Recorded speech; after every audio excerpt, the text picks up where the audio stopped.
Easy. உண்மையில சொல்ல போனா டிஎன்பிஎஸ்சில டாப்பரா யாரெல்லாம் வராங்கன்னு கேட்டீங்கன்னா யூபிஎஸ்சிக்கு ப்ரிப்பேர் பண்றவங்க தான். ஒரு கல்ல ரெண்டு மாங்க. So that should be the attitude. வினையால் வினையார் தட்டுன்னு சொல்லுவோம். சோ இதுல இருந்து நீங்க தாராளமா அதை பண்ணிக்கலாம். இவங்க இதை பண்ணிட்டு 2 வருஷம் கழிச்சு ஏன் யார் வெயிட் பண்ண சொன்னாங்க? when she is running age all sort of criteria, now itself she can. Okay. ஏன் வெயிட் பண்ணனும்? parallel அப்ளை பண்ணலாம் இல்ல? parallel ப்ரிப்பேர் பண்ணலாம். சார் சொன்னமா நீங்க parallel-ஆவே அப்ளை பண்ணலாம்னு சொல்றாரு. So all the very best. இப்ப அடுத்த நேயர்கிட்ட பேசலாம் sir. Hello hello hello hello. Yeah வணக்கம். தகவல் நேரம் நிகழ்ச்சி. யார் பேசுறீங்க? Good morning ma'am. Very good morning. நான் கார்த்திக், கோலார் கோல்ட்ஃபீல்ட்ல இருந்து பேசுறேன் மேம். கேஜிஎஃப். ஓ சொல்லுங்க கார்த்திக். இல்ல மேம், நான் ஃபர்ஸ்ட் இயர் பிஇ படிக்கிறேன். சரி. பிஇ மைனிங் படிக்கிறேன் ma'am. Okay. can I able to continue the IAS academy how to ma'am? Okay, no issues. Karthik கேஜிஎஃப்ல இருந்து பேசுறீங்க, கர்நாடகா. நீங்க அங்க ஐஏஎஸ் கோச்சிங் போகணும் அப்படின்னாக்கா கர்நாடகாவில் இருக்கீங்க. சென்னையில இருந்து தான் வந்து எங்க கிட்ட படிக்கணும். அப்படி இல்லாட்டி அங்கே கர்நாடகாவில், பெங்களூர்ல இல்ல உங்க நீங்க இருக்கிற ஏரியாவில நியர்பைல ஏதாவது அகாடமி இருக்கான்னு சேர்ந்து சாட்டர்டே சண்டேவில் கிளாஸ் போக ட்ரை பண்ணுங்க. ஃபர்ஸ்ட் இயர் படிக்கும் போது ப்ரிப்பேர் பண்ண ஆரம்பிக்கலாம். ஆனா நீங்க ஃபைனல் இயர் வரும்போது தான் இந்த எக்ஸாம் எழுதுறதுக்கு எலிஜிபிள் ஆகுறீங்க.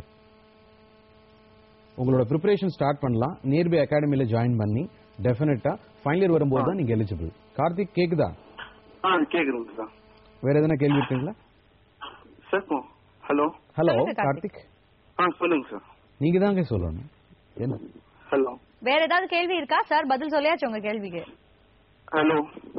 Okay, thank you so much Karthik for calling.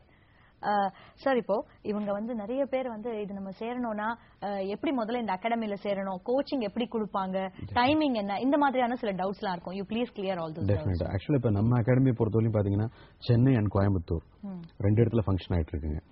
இங்கே எங்க கிட்ட படிக்கிறதுல பாத்தீங்கன்னா மெஜாரிட்டி ஐடி கேண்டிடேட்ஸ் எல்லாம் இந்த சத்யம், இன்ஃபோசிஸ், சிடிஎஸ் இந்த மாதிரி. இன்னைக்கு உங்களுக்கு தெரியும் எக்கனாமிக் ரிசெஷன் வந்த உடனே ஜாப் இன்செக்யூரிட்டி இஷ்யூஸ் நிறைய வந்துருச்சு. ஒரு பிஎம், ஒரு டிஎல் எல்லாம் பாத்தீங்கன்னா அரௌண்ட் 80,000 60,000 வாங்கிட்டு இருக்கவங்க என்னைக்கு வீட்டுக்கு அனுப்பிடுவாங்களோ தெரியாது. அந்த மாதிரி ஒரு சூழல் வந்துடுச்சு. ரெண்டாவது, there are very good people. ஏன்னா உங்களுக்கு தெரிஞ்சிருக்கும் காலேஜ் லெவல்ல பாத்தீங்கன்னா யூனிவர்சிட்டி ரேங்க் வாங்கினவங்க, இல்லாட்டி அந்த மாதிரி டாப் லெவல் எம்என்சில ஆப்டிடியூட்ல பாஸ் பண்ணி உள்ள போயிருக்க முடியாது. அந்த மாதிரி போனவங்களுக்கு ஜாப் செக்யூரிட்டி வரும்போது, ரெண்டாவது பிரஷர், காலையில போகணும் 9.15 இந்த மாதிரி ஆவரேஜ் ஹவர்ஸ் எல்லாம் மெயின்டைன் பண்ணணும். இன்ஃபேக்ட் என்னோட மிஸ்ஸஸே பாத்தீங்கன்னாக்கா ப்ராஜெக்ட் மேனேஜரா இருந்தவங்க ஒரு எம்என்சில. சோ என் குழந்தைய பாத்துக்கிறதுக்காக அவங்களை ரிசைன் பண்ண சொல்லிட்டோம். சோ என்ன பாத்தீங்கன்னா ராத்திரி 12 மணிக்கு 2 மணிக்கு வந்தாக்கா life style. So that cos ultimately they don't want. இதெல்லாம் போக என்னைக்கு உங்களை வேலையை விட்டு தூக்குவாங்கன்னு தெரியாது. You may be having such a tremendous that potential. ஒரு நாள் you will be thrown out of the office. So இந்த மாதிரி சூழல் வேணாம் அப்படின்னு சொல்லிட்டு they prefer this. Okay sir, வேலூர்ல இருந்து ஒரு நேர்காணல். Please. Hello hello hello hello madam. வணக்கம்மா. நான் வேலூர்ல இருந்து பேசுறேன். உங்க பேரு? சித்ரா. சித்ராவா? மேடம் உங்க கேள்வியை சுருக்கமா கேளுங்க, நமக்கு நேரம் முடிய போகுது. இல்ல, எங்க பொண்ணு விஐடில பிடெக் பயோ இன்ஃபர்மேட்டிக் முடிச்சிட்டு இங்க 4 வருஷம் முடிச்ச பிறகு மெயின் பிரேம் கோர்ஸ்னு கம்ப்யூட்டர்ல பண்ணா. சரி. பண்ணிட்டு இப்ப பெங்களூர்ல ஐபிஎம்ல ஒர்க் பண்றாங்க. ஓகே. அவங்க வந்து வேலை ஒர்க் பண்ணினே எம்பிஏ வேற பண்றாங்க. ஓகே. பண்ணும்போது எம்பிஏ அப்ளிகேஷன் போன வருஷம் தான் கல்யாணம் ஆச்சு. அவங்க மாமனார் வாங்கி வந்து கொடுத்தாரு. சரி. அது பண்ற. இப்ப அவர் சர்வீஸ் கமிஷன் அவளால செய்ய முடியாது எதுவும் இல்லன்ற நம்பிக்கையில அவ இருக்கா. அதனால சர்வீஸ் கமிஷனுக்கும் அப்ளிகேஷன் வாங்கி வந்து புக்ஸுங்க வச்சுன்னு இருக்காரு.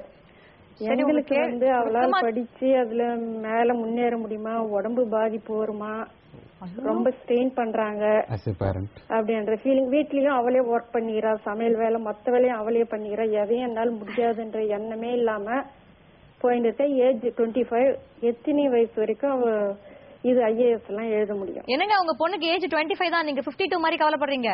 25 தாங்க. காலையில 8 மணிக்கு போனா ஆபீஸ் விட்டு நைட்டு 8க்கு வராங்க. அதுதாங்க, இதெல்லாம் வந்து பண்ணணும்னா இதை விட ஜாஸ்தி உழைக்கிறவங்க இருக்காங்க. ஆஸ் அ பேரண்ட் நீங்க கவலைப்படுறீங்க, எனக்கு புரியுது. நீங்க போன் கட் பண்ணிட்டு திரையில பாக்கலாம் சார். உங்க கேள்விக்கு பதில் சொல்வாரு. இவங்க தான் பொண்ணு அதெல்லாம் முடியுமா முடியாதா இதெல்லாம் கவலைப்படுறாங்க. இன்னைக்கு ஒரு தமிழ் பேசுற ஒரு பெண் இந்திரா நுயி, இன்னைக்கு பெப்சிகோ சேர்மன், யூஎஸ் கலெக்டர் இருக்காங்க, எம்சிசில படிச்சவங்க, உங்களுக்கு தெரியும். ஸோ இன்னைக்கு நிறைய இம்பார்ட்டன்ட் பொசிஷன்ஸ்ல பார்த்தா நிறைய லேடிஸ் விமன் அப்படின்னு பாத்தீங்கன்னாக்கா இன்னைக்கு அச்சீவ்மெண்ட்ஸ் நிறைய இருக்கு. Stress Chanda Kochhar ஐசிஐஸ் everywhere. Ultimately இவங்க நினைக்கிற மாதிரி பயப்படலாம் தேவையில்லை. இப்போ அடுப்பூதும் பெண்களுக்கு கல்வி எதற்குன்ற காலம்லாம் எப்பயோ மலையேறிடுச்சு. எல்லாராலையும் எல்லாம் முடியுன்ற ஆஸ்பெக்ட். சோ அப்படி இருக்கும்போது பார்த்தாக்கா இப்ப இவங்க அவங்களா சாதிக்கும் போது ஏன் இவங்க சாதிக்க கூடாது? It's all dealing with time management. இதை இந்த நேரத்துல இப்படி பண்ணணும் ஏற்கனவே ப்ரேயர் பிளானிங் இருந்தா எவ்ரிதிங் இஸ் பாசிபிள். கிராஜுவேஷன்ன்றது ஒரு பெரிய விஷயம் கிடையாது. பேரலா ஒரு 1 hour 2 hour அதுக்கு ஸ்பெண்ட் பண்ணா போதும். என்ன இவங்க தூக்கத்தை குறைக்கணும். ஒரு நாளைக்கு 6 hours தான் தூங்கணும். சோ ஆபீஸ் ஒர்க் பண்ணிட்டு எப்படின்னு தெரியல. இப்பதான் நான் ஐடி பத்தி பேசினேன். எந்த அளவுக்கு சக் பண்றாங்க அந்த tiredness and everything. Project held up any time you may be call support service on call laptop கொடுத்து அனுப்பிச்சிருவாங்க. சோ இந்த மாதிரி இஷ்யூஸ்லாம் இருக்கு. இதை மீறி அவங்க படிக்க டைம் வயபிலிட்டி எப்படின்னு தெரியல. At least Saturday Sundays they can டிவோட் very well. It goes with time management. Definitely it is possible. Okay sir. இப்போ வந்து இது படிக்கணும் இதுக்கு கோச்சிங் வேணுங்கிறவங்க உங்களை அப்ரோச் பண்ணலாம். சோ இந்த ஃபோன் நம்பர்ஸ் நம்ம ஆல்ரெடி கொடுத்திருக்கோம் இல்லையா? இவங்களுக்கு வந்து நீங்க தேவையான கைடன்ஸ் எல்லாமே கொடுக்குறீங்க. சோ அவங்க உங்ககிட்ட படிச்சுட்டு சீக்கிரமா அவங்க நல்லபடியா அவங்க எக்ஸாமினேஷன் பண்ணிட்டு அவங்க they can become an IAS or மெரிட்ல வர்றவங்களுக்கு நாங்க ஃபீஸ்ல கூட வெய்வர் கொடுக்கிறோம். I encourage because basically I am from rural area, born to illiterate parents. Tamil மீடியத்துல நான் படிச்சுவேன். I know the pain of பாம்பின்கால் பாம்பரியும். I know the pain of all these people. அதை நாங்க encourage பண்ற விதத்திலையும் பண்றோம். They should feel free to ask any question with us. They got address, website, email ID, everything. So they can contact anytime. Okay. We will be at their service. Okay. Definitely. Thank you so much sir. இவ்வளவு நேரம் நிறைய கேள்விகள். ஆனா கண்டிப்பா எங்களுக்கு ஒரு நாள் இந்த நிகழ்ச்சி பத்தாது எங்களோட நேயர்களுடைய கேள்விக்கும். So hope we'll meet again. நேர்ல உங்களுக்காக நம்பர் மறுபடியும் சொல்றேன். 994000